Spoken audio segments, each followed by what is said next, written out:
Hi, I'm Amy Burser. Like most Americans, my family background is quite diverse. My surname was originally Bersorsky, which is Russian, but my ancestors came here from all over the world, including Austria and Puerto Rico, and many of them came through the immigration station here at Ellis Island.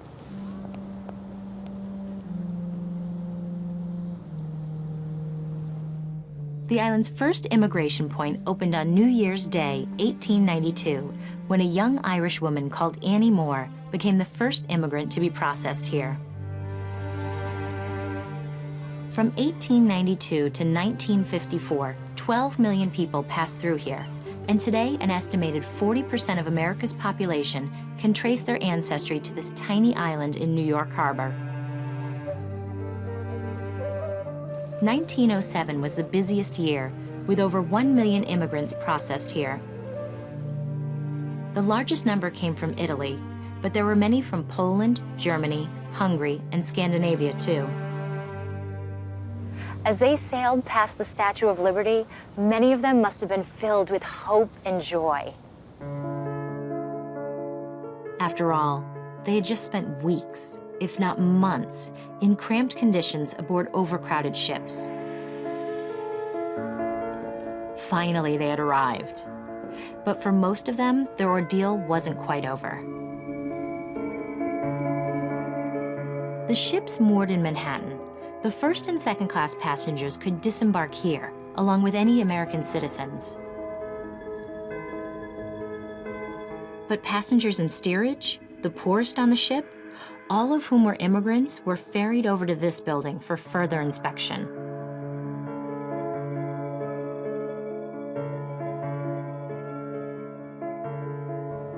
The building, built in 1900, after the first station burned down in 1897, was very impressive.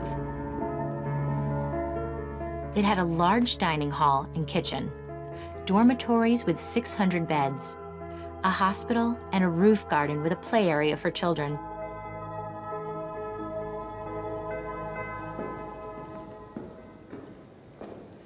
But the jewel in the crown was this, the Great Hall. With its 60-foot vaulted ceiling, it resembles an old-fashioned ballroom. But from 1900 to 1924, this was the registry room. Each day it was filled with new arrivals. On some days, 5,000 people waited here. The noise was deafening and the atmosphere chaotic. Dozens of languages filled the air as each person fearfully awaited a series of citizenship tests.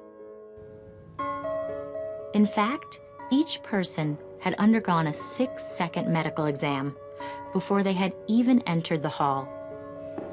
Here, doctors checked for signs of physical weaknesses or illnesses, especially tuberculosis or trachoma, an infectious disease of the eye.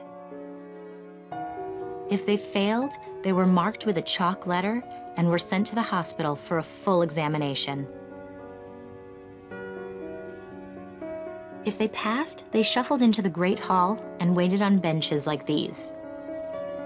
On average, this wait lasted 3 and 4 hours, but could take much longer.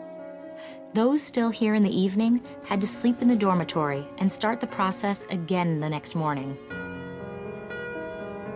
Eventually, they were called by the clerks, who stood at desks like these with a full list of each ship's passengers.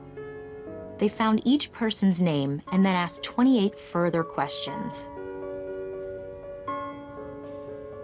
It was their job to find out if a person could work and had money to support themselves. They also had to weed out any undesirables, including criminals and political radicals. If someone failed these tests, they were sent back home. This only happened to around 2% of the passengers. But for the unlucky ones and their families, it was a traumatic experience, a dispiriting end to a long and arduous journey. But for those who were approved, could walk through the doors and out into their new lives. Some were met by relatives here at the Kissing Post. Others emerged alone into a completely new world. Around a third stayed in the New York area, while the rest scattered across the country.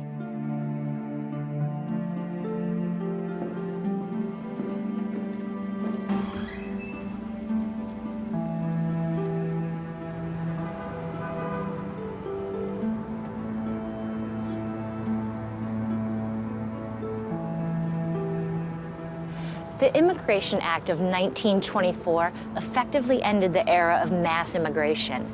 But for just over 3 decades, Ellis Island was America's gateway for millions of people.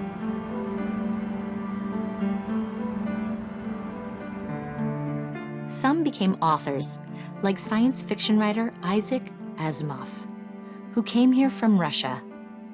Others became successful businessmen, like cosmetics giant Max Factor, whose real name was Maximilian Faktorowicz, and who moved to America in 1904.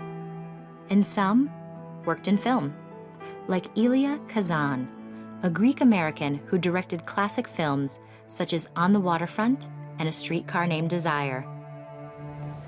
Others became doctors, shopkeepers, and builders. They all settled down and started families, and they all created the country we know today.